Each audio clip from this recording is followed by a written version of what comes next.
Chapter 41. In this state of schemes, and hopes, and connivance, June opened upon Hartfield. To Highbury in general it brought no material change. The Eltons were still talking of a visit from the Sucklings, and of the use to be made of their barouche landau.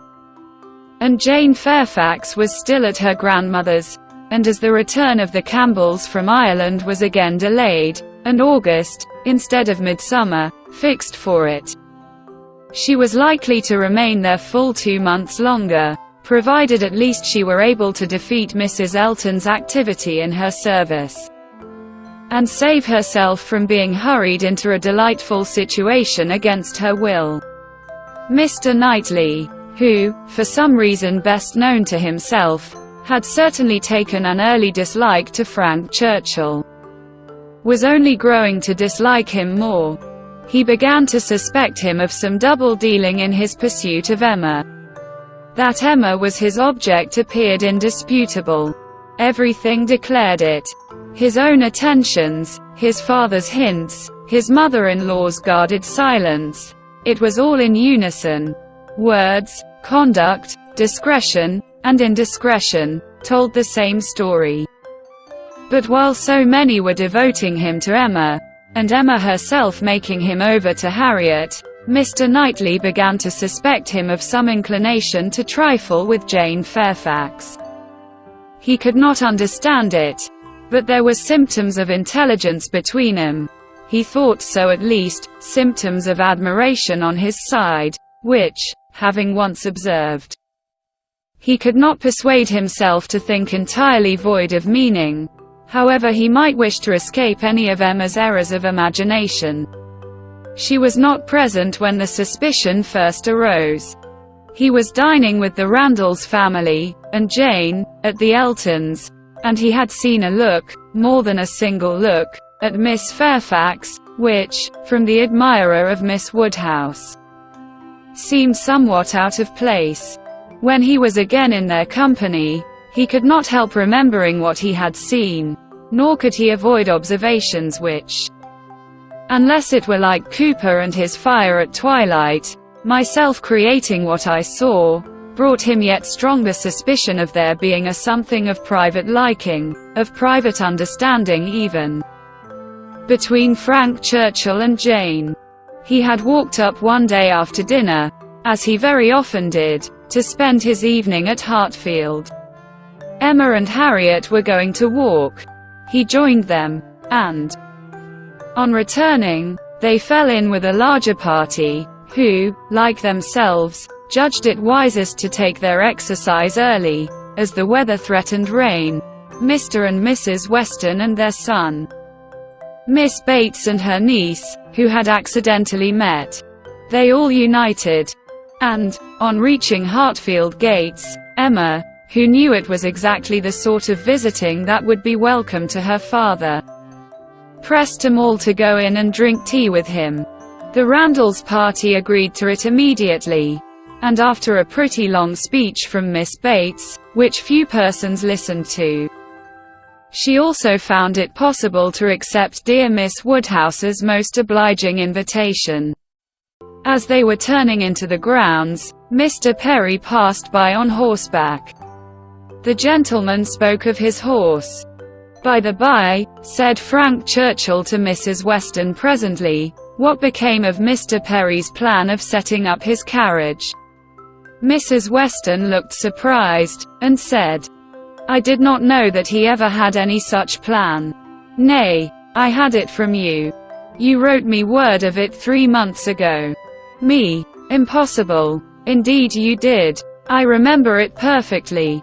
You mentioned it as what was certainly to be very soon." Mrs. Perry had told somebody, and was extremely happy about it. It was owing to her persuasion, as she thought his being out in bad weather did him a great deal of harm. "You must remember it now." "Upon my word I never heard of it till this moment." "Never? Really? Never? Bless me. How could it be? Then I must have dreamt it. But I was completely persuaded. Miss Smith, you walk as if you were tired." You will not be sorry to find yourself at home. What is this? What is this? Cried Mr. Weston, about Perry and a carriage. Is Perry going to set up his carriage, Frank? I am glad he can afford it. You had it from himself, had you? No, sir, replied his son, laughing. I seem to have had it from nobody. Very odd. I really was persuaded of Mrs. Weston's having mentioned it in one of her letters to Enscombe, many weeks ago, with all these particulars. But as she declares she never heard a syllable of it before. Of course it must have been a dream. I am a great dreamer. I dream of everybody at Highbury when I am away. And when I have gone through my particular friends, then I begin dreaming of Mr. and Mrs. Perry. It is odd though, observed his father, that you should have had such a regular connected dream about people whom it was not very likely you should be thinking of at Enscombe. Perry's setting up his carriage, and his wife's persuading him to it, out of care for his health. Just what will happen, I have no doubt, some time or other. Only a little premature. What an air of probability sometimes runs through a dream. And at others, what a heap of absurdities it is. Well, Frank, your dream certainly shows that Highbury is in your thoughts when you are absent. Emma, you are a great dreamer, I think. Emma was out of hearing. She had hurried on before her guests to prepare her father for their appearance, and was beyond the reach of Mr. Weston's hint. Why, to own the truth, cried Miss Bates, who had been trying in vain to be heard the last 2 minutes, if I must speak on this subject, there is no denying that Mr. Frank Churchill might have. I do not mean to say that he did not dream it. I am sure I have sometimes the oddest dreams in the world, but if I am questioned about it, I must acknowledge that there was such an idea last spring, for Mrs. Perry herself mentioned it to my mother, and the Coles knew of it as well as ourselves, but it was quite a secret, known to nobody else, and only thought of about 3 days. Mrs. Perry was very anxious that he should have a carriage, and came to my mother in great spirits one morning because she thought she had prevailed. Jane, don't you remember Grandmama's telling us of it when we got home? I forget where we had been walking to, very likely to Randall's. Yes, I think it was to Randall's. Mrs. Perry was always particularly fond of my mother. Indeed, I do not know who is not, and she had mentioned it to her in confidence. She had no objection to her telling us, of course. But it was not to go beyond. And, from that day to this, I never mentioned it to a soul that I know of. At the same time, I will not positively answer for my having never dropped a hint. Because I know I do sometimes pop out a thing before I am aware. I am a talker, you know. I am rather a talker. And now and then I have let a thing escape me which I should not. I am not like Jane. I wish I were. I will answer for it she never betrayed the least thing in the world. Where is she? Oh, just behind. Perfectly remember Mrs. Perry's coming. Extraordinary dream. Indeed, they were entering the hall. Mr. Knightley's eyes had preceded Miss Bates's in a glance at Jane. From Frank Churchill's face, where he thought he saw confusion suppressed or laughed away, he had involuntarily turned to hers, but she was indeed behind, and too busy with her shawl. Mr. Weston had walked in. The 2 other gentlemen waited at the door to let her pass. Mr. Knightley suspected in Frank Churchill the determination of catching her eye. He seemed watching her intently. In vain, however, if it was so. Jane passed between them into the hall, and looked at neither. There was no time for farther remark or explanation. The dream must be borne with, and Mr. Knightley must take his seat with the rest round the large modern circular table which Emma had introduced at Hartfield, and which none but Emma could have had power to place there and persuade her father to use, instead of the small-sized Pembroke, on which 2 of his daily meals had, for 40 years, been crowded. Tea passed pleasantly, and nobody seemed in a hurry to move. "Miss Woodhouse," said Frank Churchill, after examining a table behind him, which he could reach as he sat. "Have your nephews taken away their alphabets? Their box of letters? It used to stand here. Where is it? This is a sort of dull-looking evening, that ought to be treated rather as winter than summer. We had great amusement with those letters one morning. I want to puzzle you again." Emma was pleased with the thought, and producing the box, the table was quickly scattered over with alphabets, which no one seemed so much disposed to employ as their 2 selves. They were rapidly forming words for each other, or for anybody else who would be puzzled. The quietness of the game made it particularly eligible for Mr. Woodhouse, who had often been distressed by the more animated sort, which Mr. Weston had occasionally introduced, and who now sat happily occupied in lamenting, with tender melancholy, over the departure of the poor little boys, or in fondly pointing out, as he took up any stray letter near him, how beautifully Emma had written it. Frank Churchill placed a word before Miss Fairfax. She gave a slight glance round the table, and applied herself to it. Frank was next to Emma, Jane opposite to them, and Mr. Knightley so placed as to see them all, and it was his object to see as much as he could, with as little apparent observation. The word was discovered, and with a faint smile pushed away. If meant to be immediately mixed with the others, and buried from sight, she should have looked on the table instead of looking just across, for it was not mixed. And Harriet, eager after every fresh word, and finding out none, directly took it up, and fell to work. She was sitting by Mr. Knightley, and turned to him for help. The word was blunder, and as Harriet exultingly proclaimed it, there was a blush on Jane's cheek which gave it a meaning not otherwise ostensible. Mr. Knightley connected it with the dream, but how it could all be was beyond his comprehension. How the delicacy, the discretion of his favorite could have been so lain asleep. He feared there must be some decided involvement. Disingenuousness and double-dealing seemed to meet him at every turn. These letters were but the vehicle for gallantry and trick. It was a child's play, chosen to conceal a deeper game on Frank Churchill's part. With great indignation did he continue to observe him. With great alarm and distrust, to observe also his 2 blinded companions. He saw a short word prepared for Emma, and given to her with a look sly and demure.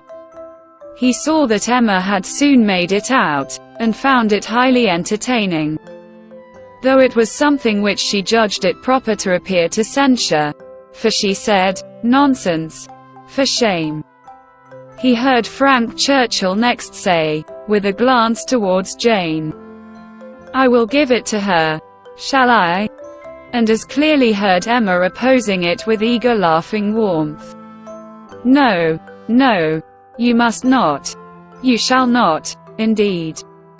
It was done, however. This gallant young man, who seemed to love without feeling, and to recommend himself without complaisance, directly handed over the word to Miss Fairfax, and with a particular degree of sedate civility entreated her to study it.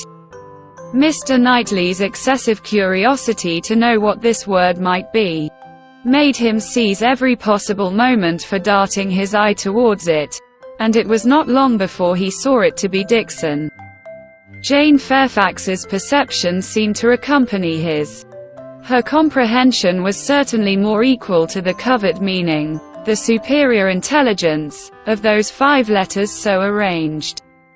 She was evidently displeased, looked up, and seeing herself watched, blushed more deeply than he had ever perceived her, and saying only, "I did not know that proper names were allowed," pushed away the letters with even an angry spirit, and looked resolved to be engaged by no other word that could be offered. Her face was averted from those who had made the attack, and turned towards her aunt. "Aye, very true, my dear," cried the latter, though Jane had not spoken a word. "I was just going to say the same thing. It is time for us to be going indeed. The evening is closing in, and Grandmama will be looking for us. My dear sir, you are too obliging. We really must wish you good night." Jane's alertness in moving proved her as ready as her aunt had preconceived.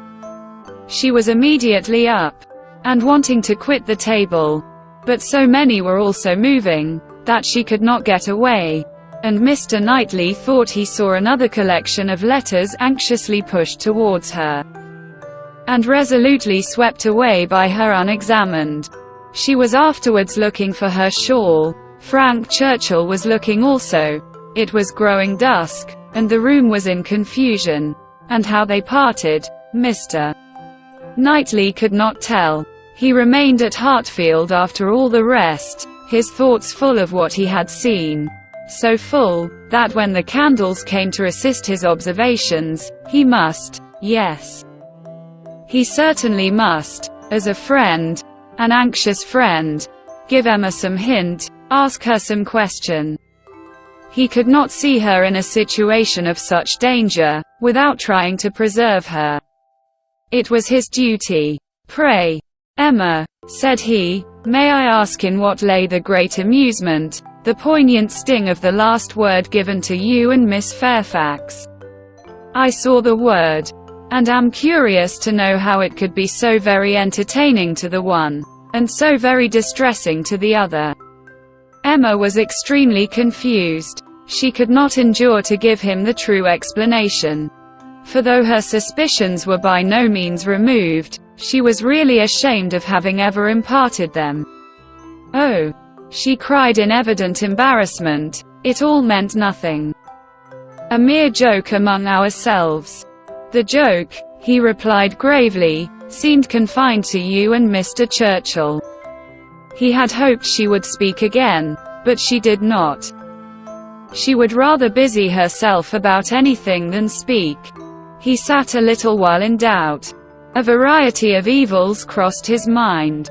Interference, fruitless interference, Emma's confusion, and the acknowledged intimacy, seemed to declare her affection engaged. Yet he would speak. He owed it to her, to risk anything that might be involved in an unwelcome interference, rather than her welfare, to encounter anything, rather than the remembrance of neglect in such a cause.